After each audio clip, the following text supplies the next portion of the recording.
Muito bem, pessoal. No último dia 18 de outubro, aconteceu a 45ª reunião do Consup.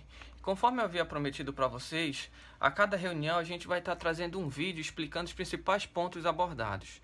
Vamos fazer aqui a divisão dessa apresentação em 3 principais pontos. Primeiro, um convite que nós estamos tentando realizar para que a servidora Bruna, uma técnica de laboratório lá da Zona Leste, ela possa trazer uns depoimentos acerca do adicional de insalubridade. O segundo lugar, a gente está tentando fazer delegar a aprovação que o Consup faz com relação ao PPC, que é o Projeto Pedagógico de Curso. Vou já explicar para vocês melhor isso. E em terceiro lugar, falar um pouco sobre o organograma e as dificuldades para fazer a aprovação desse tão famoso organograma, né? Então vamos lá. Com relação à servidora Bruna, eu gostaria de falar o seguinte para vocês. Bom, a gente tem se fundamentado no artigo 7 da Resolução 20 de 2013, que é o regimento interno do Consup, e esse artigo 7º ele diz o seguinte, o Conselho Superior poderá convidar servidores, entidades, autoridades, pesquisadores nacionais ou estrangeiros para colaborarem em estudo ou participarem de comissões instituídas no âmbito do próprio Conselho. O artigo 17, inciso 9, vai falar sobre as atribuições do reitor. Uma das atribuições, no inciso 9, diz o seguinte: convidar pessoas ou servidores ou representantes de órgãos federais, estaduais ou municipais, de empresas privadas, sindicatos ou de entidades de sociedade civil para comparecer a reuniões e ou prestarem esclarecimento. Então, pessoal, dando ainda continuidade, o artigo 10º da mesma resolução diz o seguinte: as matérias sujeitas à análise do Conselho deverão ser encaminhadas por meio de algum de seus membros com antecedência de 10 dias da convocação. Então, o que nós temos feito? A nossa atuação tem justificado a presença da servidora, né? E a gente tem encaminhado com esses 10 dias de antecedência para que o reitor ele faça esse convite. No entanto, ele tem se negado a realizar o convite. E o que é pior, não tem feito nem mesmo a justificativa em tempo hábil. Por quê? Porque quando chegou a justificativa para dizer que ela não vai poder aparecer na reunião, apareceu simplesmente no próprio dia da reunião. Como é que nós vamos poder entrar com recurso dessa justificativa se a gente está sabendo da justificativa apenas no dia? Como é que a gente vai escrever para entrar com recurso? É algo assim, sinceramente, deplorável mesmo. Eu acho assim que se faz até mesmo de forma planejada para que as coisas ela não andem para a gente. Então, assim, eu vou analisar aqui com vocês a justificativa do reitor para que a servidora simplesmente não apareça. Vocês vão ver, vai estar no anexo 1 no link da descrição e vocês vão poder acompanhar comigo, inclusive. Então ele diz o seguinte, que o Conselho, lá no anexo 1, parágrafo 5º, diz o seguinte, que o Conselho não trata de casos concretos. Isso, para mim, é uma falácia, senhores. Como que o Conselho não pode tratar de casos concretos, uma vez que o problema ele acontece exatamente no caso concreto? Afinal de contas, o Conselho é ou não é para resolver problema da instituição? É claro que não é qualquer problema que a gente vai resolver, mas aqueles que atingem a todos, que tem uma coletividade. E uma coisa é fato. A questão da insalubridade está atingindo praticamente uma boa parte, uma parcela muito grande do campus Zona Leste, por pelo menos o campus Zona Leste, isso porque eu não tenho conhecimento de outros campos. Então, é claro que ela ia trazer o caso dela, poderia trazer o caso dela, mas eventualmente ela ia discutir de forma ampla, trazendo outros casos também. Em nenhum momento nós dissemos que a servidora veio para falar especificamente do caso dela, trazer só o caso dela, etc, etc. É uma falácia da parte do reitor. Segundo ponto, decisões no âmbito do Consup, ele diz, lá no anexo 2 ainda, parágrafo 2º, aliás, mudou de anexo, agora vá no anexo 2 e leia no parágrafo 2º, que ele diz assim, decisões no âmbito do Consup baseiam-se em processos institucionais que já tenham tramitado pelas instâncias administrativas. Infelizmente, outra falácia. Por que eu digo outra falácia? Primeiro que ele não justifica, ele não fundamenta essa decisão, isso não está em regra nenhuma. Segundo, eu vou mostrar para vocês, lá no anexo 4, o PDI, sendo, vamos dizer assim, ele traz um convite para que servidores venham falar sobre o PDI, e não existia o processo. não existia toda esses processos institucionais tramitados pelas instâncias administrativas, etc, etc, não sei o quê, porque simplesmente não existia nem processo. Como é que ele ia tramitar sem processo? A gente aprovou tão somente baseado em documento, solto, sem processo. E outra questão, o projeto Futurice. Outro projeto que não sequer teve processo e que simplesmente assim, no calor da emoção, as pessoas simplesmente abriram ali um tópico e começaram a discutir sobre o projeto Futurice.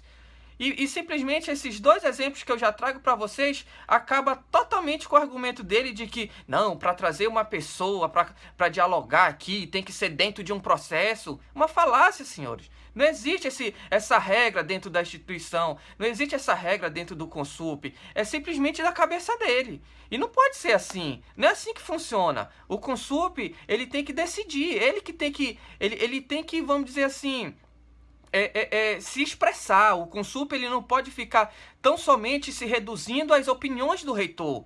E isso eu tenho sentido falta, eu confesso a vocês. Mas a gente vai instar o Consup, a gente não vai ficar calado, a gente não vai deixar que o reitor ele tome, vamos dizer assim, a força do Consup, que ele represente o Consup. Porque não é bem assim. O pleno é que é soberano.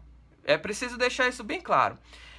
Então, outra coisa também interessante é que até pouco tempo atrás, os processos sequer passavam pelo procurador.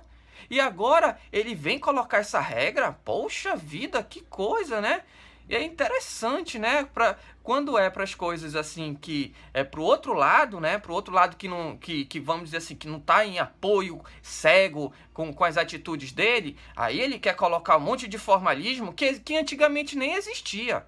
É algo realmente bem interessante, que até pouco tempo atrás não existia nem o procurador não fazia sequer parte do processo, e agora ele vem querer colocar um monte de regra que realmente não existe qualquer cabimento. Outra questão, vamos supor que realmente existisse essa regra. Bom, Adonias, realmente para te convidar alguém, tu precisa primeiro abrir um processo, né? Tramitar o processo, e só na hora de aprovação é que você vai fazer esse convite. Só que o problema é o seguinte, se existisse essa regra, viu? Não existe essa regra, que deixe bem claro, mas ainda que existisse essa regra, senhores, a gente não tem sequer acesso aos processos que estão em tramitação. Como é que a gente vai fazer um convite a uma servidora se a gente não sabe quais são os processos que estão em tramitação? A gente só descobre esses processos, vamos dizer assim, praticamente há 10 dias da reunião. E há 10 dias da reunião já passou o momento que eu poderia me manifestar. Acabou. Você está entendendo? Então, assim, é muito problema. São problemas criados por eles mesmos, entendeu? Que torna inviável a nossa participação no Consup. Então, assim, a gente vai estudar uma forma de debater. É preciso debater dentro do Consup muitas coisas que simplesmente o reitor quer fazer valer apenas com a sua boca.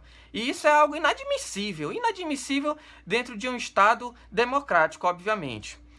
Diz ainda, vamos continuar com a resposta dele. Ele diz ainda o seguinte: por uma questão de economia processual, lá no anexo 2, parágrafo 3º, por uma questão de economia processual e eficiência administrativa, não se justifica discussões e debates vazios. Nossa, realmente, senhores, os nossos debates, eles são vazios. Eles são tão vazios, mas tão vazios, que essa nossa atuação enfática, ela gerou o processo que vai regulamentar a questão do adicional de insalubridade versus periculosidade. Então, olha só, primeiro momento eles disseram, olha, isso aqui não é para tratar aqui. Esse negócio de isso aí é problema do campus, né? Aqui ele está dizendo, olha, o debate é vazio. Mas, ao mesmo tempo, ele se contradiz quando ele institui uma comissão agora para tratar do tema. Interessante, né, senhores? A gente dá início ao problema, a gente não é notificado da existência dessa comissão, né? E aí agora o processo tá rolando, ótimo, né? Pelo menos já é alguma coisa. Tanto é que já saiu uma consulta pública, vocês devem ter recebido o e-mail, já saiu uma consulta pública e eu já tive a oportunidade de ler um pouco a proposta, a minuta da resolução. Gostei de muita coisa que vi lá, como por exemplo, olha, agora a responsabilidade é do próprio campus de ir atrás desses documentos, né? Então, assim, é preciso elogiar também, né? Essa parte aí eu achei bastante interessante, porque tira o encargo do servidor e agora passa para a própria gestão, uma coisa que simplesmente estava sendo inviabilizado por um problema da própria gestão. Isso não é problema nosso, isso é problema da gestão, e tá certo, né? Então, assim, aos troncos e barrancos, né? Apesar de a gente estar pegando muita porrada, vamos dizer assim, né? Mas ainda assim, as coisas estão andando. Não da forma como a gente gostaria, mas estão andando, né?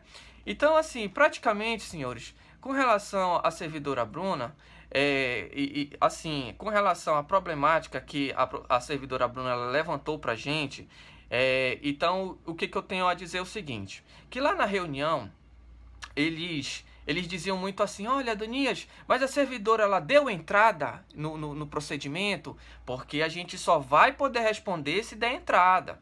Bom, senhores, o problema não era da entrada, praticamente. O problema, ele estava praticamente nos requisitos para dar essa entrada. Ninguém em sã consciência daria entrada em um processo se não tem os requisitos. E a gente estava tentando discutir exatamente os requisitos.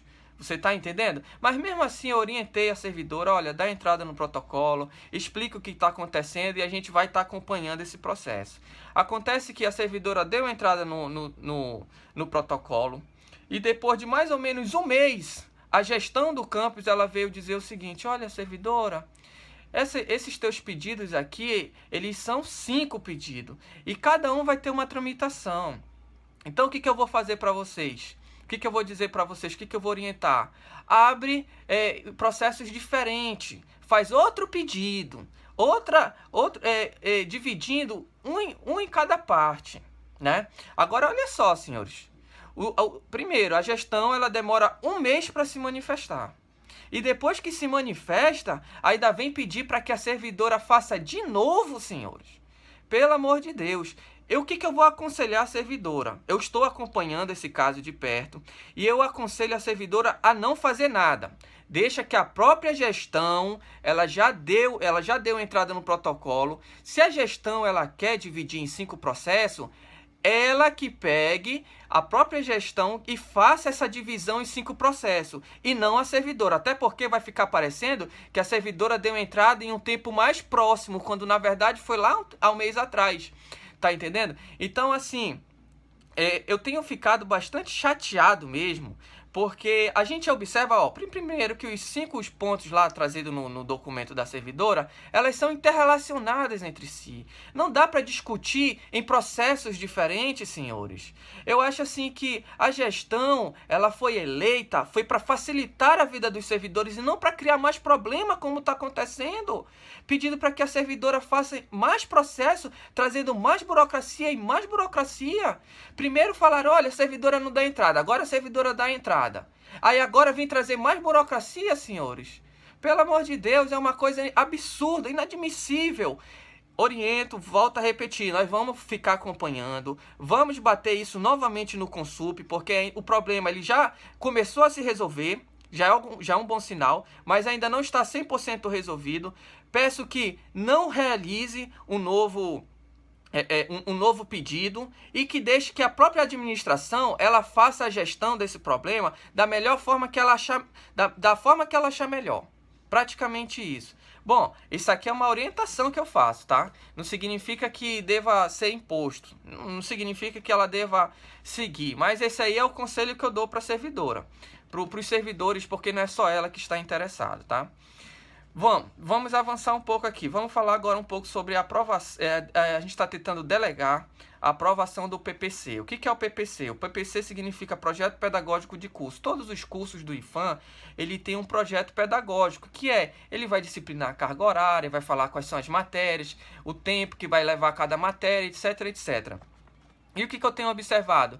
Que isso tenha consumido um tempo muito grande dentro do conselho, e tem gerado pouco debate, senhores. Então, o que eu fiz como proposta? Solicitei que a gestão levasse para dentro do Consup a aprovação, vamos dizer assim, de delegar essa atividade. Em primeiro lugar, eu pedi que a delegação viesse para o CONCEP. A administração pegou e respondeu o seguinte: olha, o CONCEP ele não tem, pelo menos na lei, né, a questão deliberativa, né? Ela não é um conselho deliberativo. E aí eu confesso a vocês, senhores, que realmente a gestão tem um pouco de razão. Ela tem razão com relação a isso. E é por isso mesmo que depois, em um segundo momento, nós pedimos que a delegação ela não acontecesse mais para o CONCEP, e sim para a presidência do Consup. Por quê? Olha só. O artigo 12 da Lei 9784, quando trata da delegação, ele diz o seguinte, ó: o disposto no caput, ou seja, a delegação deste artigo, aplica-se à delegação de competência dos órgãos colegiados aos respectivos presidentes. Então, veja bem, a delegação ela pode sair do conselho, dos órgãos colegiados, ao seu respectivo presidente, se assim o conselho decidir. Então, o que acontece? Percebendo que o CONCEP não tinha a questão deliberativa lá na lei, então eu achei melhor que saísse uma resolução não delegando ao CONCEP, e sim ao presidente do Consup, que é o reitor, né? Mas aí eu confesso a vocês que essa explicação não ficou 100% claro, né? E em função disso eu até relevei a negativa, etc, etc. A gente levou em conta essa questão aí. É preciso reconhecer, senhores, que às vezes nem sempre a gente, né, tá 100% claro, né? Então, em relação a isso, a gente até relevou. Então, vamos lá, pessoal. Para finalizar, a questão do organograma, primeiro eu vou falar aqui para vocês a fundamentação. A Resolução 20 de 2013, no artigo 16, diz: ao Conselho Superior estatutariamente compete, inciso 10º, aprovar a estrutura administrativa e o regimento geral do IFAM. Logo, via de regra, a criação, alteração e extinção de qualquer função dentro do Instituto deveria necessariamente passar pelo próprio Consup. E, assim, é claro que isso não é uma regra rígida, né? Sempre vai existir exceção. Artigo 13 da Resolução 2 de 2011 fala o seguinte: em caráter excepcional, justificado pela urgência da matéria, o reitor poderá editar atos ad referendo do colegiado, obrigando-se a submetê-lo na reunião ordinária subsequente. Aqui está toda a problemática que a gente vem batendo. Por que é que o reitor fez um ato ad referendo em abril, aí nós já tivemos praticamente 2 Consup, já vamos para o 3º Consup, e simplesmente não acontece essa submissão dos atos ad referendo para o Consup?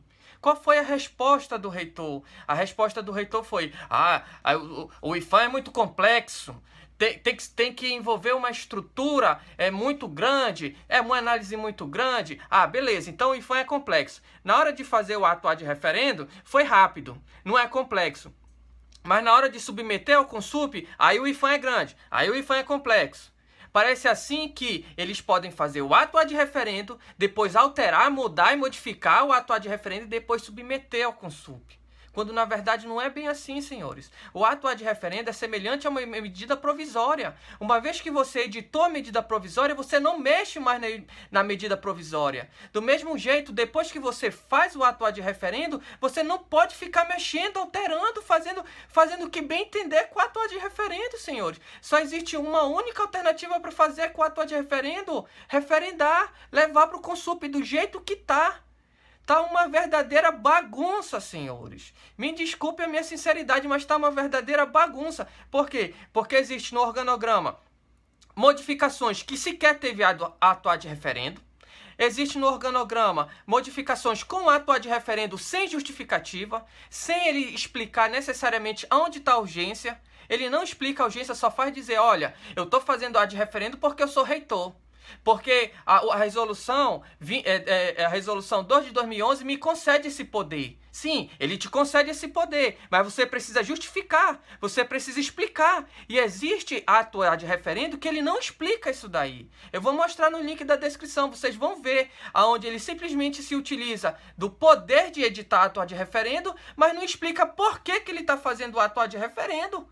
E existe, claro, atos ad referendo que ele explica, que foi aquele último que gerou todo aquele imbróglio, naquele último ele explica. Mas o que eu tenho observado? Que existem vários atos ad referendo que ele sequer explica. Na verdade, ele só explicou porque a gente foi lá e agiu. Porque se a gente não agisse, talvez ele nem explicasse. Agora, o que é o pior de tudo isso, senhores, sabe o que é? É que eu fiz um estudo, um levantamento e percebi que, através das atas, através dos vídeos, através das resoluções, senhores, o Consup jamais decidiu sobre atos ad referendo, o Consup jamais decidiu sobre aprovação de organograma. Você está entendendo? Você está entendendo por que eles estão tão complicados? Você consegue perceber o quão complicados que eles se encontram, a situação quão complicada? E o que a gente fez? A gente fez um documento, submeteu ao reitor para ele se explicar o porquê que o Consup não tem registros de atos de aprovação de ato ad referendo, de aprovação do organograma. Não existe registro de nada disso daí. Parece assim que isso vai ser algo inédito que vai acontecer, quando na verdade isso sempre deveria acontecer.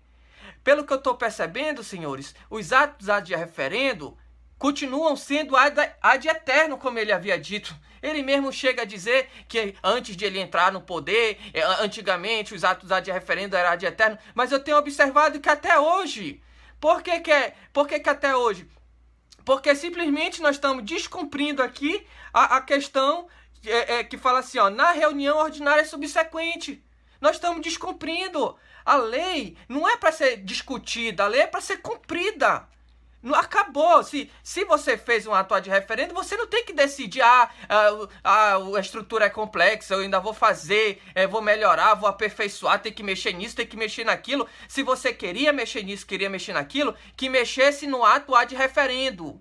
E para depois submeter do ato ad referendo e a submissão, ninguém precisa mexer mais em nada, senhores. Vocês estão percebendo? Então, assim, senhores, a nossa atuação, ela tem sido assim no sentido, até de forma enfática.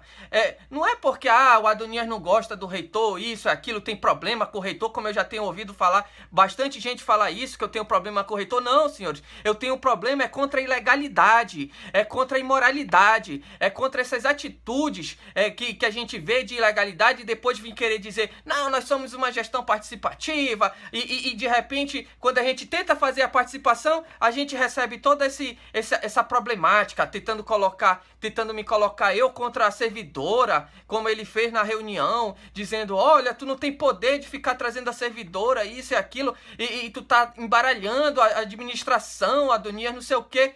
Que é isso, senhores? Cadê a participação? É uma gestão participativa, mas participativa só quem ele quer. Você tá entendendo? É só para quem ele quer. Então, o que eu posso dizer para vocês, senhores? É que a gente vai refazer, a gente vai submeter novamente, que a administração ela se explique o que? Ela precisa explicar para a gente o seguinte, por que é que não existe matéria através das atas, através dos vídeos, através das resoluções, onde submete para o Consup e o Consup aprova qualquer que seja uma modificação na estrutura administrativa, senhores. E olha que a gente já teve tantos. Tem meses que praticamente todo mês a gente mexia na nossa estrutura administrativa, senhores. E jamais foi submetido ao Consup. E o Consup tem ficado calado, isso que tem me deixado mais atônito. Por quê? Será que o nosso Consup ele faz de conta? Será que ninguém questiona isso daí? Porque o reitor, então a gente tem que deixar ele fazer ilegalidade, senhores? Então, assim, para finalizar, eu gostaria de dizer para vocês o seguinte, olha, a gente tem recebido várias solicitações, pessoas pedindo nossa ajuda, dizendo, Adonias, poxa, meu processo está parado, meu processo isso, dá uma ajuda aí. A gente já fez a nossa parte, né? A gente propôs aí uma resolução onde as pessoas elas vão estar podendo cuidar mais da questão da celeridade dos processos. E assim, eu gostaria de citar aqui explicitamente um caso bem complicado que aconteceu com o servidor Everaldo, por exemplo. Você mesmo pode entrar lá no sistema do CIPAC e digitar o processo 23073.002334/2018, dígito 05, e você vai poder conferir isso que eu estou falando, né? O servidor ele solicita uma averbação, né, de um período que ele ficou como aluno, e esse processo ele vai ser encaminhado para o DGP no dia 20/12. E ele veio me falar aqui um dia desse, não faz nem um mês que ele veio falar comigo. Quando eu vi aquilo, poxa, o processo está parado desde o dia 20/12, já tem quase um ano. Isso não pode estar acontecendo, eu fiquei pensando, isso só pode ser um bug do sistema. Cheguei, falei lá com o servidor, com o responsável, com o Eduardo, né? Eu não estou aqui de forma alguma querendo culpar servidor, senhores. Eu não estou querendo trazer, assim, problema, assim, dizer que o setor tá lento. Não, não é isso. O que eu quero dizer é o seguinte, poxa, será possível que o reitor, ele não tem preocupação com os processos e a tramitação e a eficiência da celeridade dos processos? Porque, pelo amor de Deus, eu como reitor, o que eu ia fazer? Poxa, eu ia perguntar do pessoal da DGTI, olha, eu quero o relatório aqui. Eu quero saber como é que está o tempo médio dos processos que eles estão andando. Eu quero saber qual é o processo que está mais tempo parado, entendeu? Então, assim, qualquer reitor, qualquer pessoa que preze pela eficiência da administração, deveria estar pensando dessa forma, senhores. Eu não quero aqui chegar no mérito para dizer qual foi o problema, por que ele demorou tanto. Mas eu creio que esse tipo de problema jamais deveria estar oculto para a gestão. E eu tenho quase certeza disso, senhores. Ele não deve nem saber disso. Ele não deve nem saber dos problemas que acontecem na própria gestão dele. E quanto que a gente tem um sistema que poderia estar emitindo relatório e a gente está podendo trabalhando isso, entendeu? Quando a gente submeteu aquela proposta de resolução, o que ele fez? Começou a menosprezar nossa ideia, entendeu? Ficou fazendo gracinha lá com a nossa ideia, dizendo, olha, Duninha, isso daqui tem a ver com TV a cabo, não sei o quê, quando foi um erro, uma falha que a gente cometeu, mas começou a ficar jogando piadinha pra gente, tá entendendo? Quando, na verdade, ele deveria estar preocupado era com a eficiência da gestão dele. Você está entendendo? Aqui na administração, aqui no IFAM, as pessoas só ficam preocupadas, parece, em burocratizar.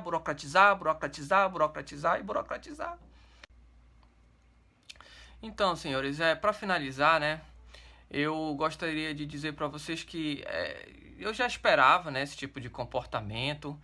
Um comportamento assim agressivo da parte do reitor, um comportamento assim injustificado da parte dele, mas dizer assim que faz parte do jogo. Isso daí ele tem o direito de espernear com relação às nossas queixas, as nossas formas, a nossa forma de falar, e dizer para vocês assim que qualquer problema que vocês estejam tendo, que você não esteja resolvendo com a gestão, poxa, fique à vontade, eu vou deixar aí todo o meu contato aí embaixo, onde você vai poder estar entrando em contato comigo. Inclusive, não vão ser dados institucionais, você pode fazer do seu pessoal para o meu pessoal, para você preservar a sua identidade. Fique à vontade que você pode contar com a gente, que a gente está aqui mesmo para ajudar todos vocês, tá bom? Bom, vou ficando por aqui. Muito obrigado pela atenção de todos. Valeu!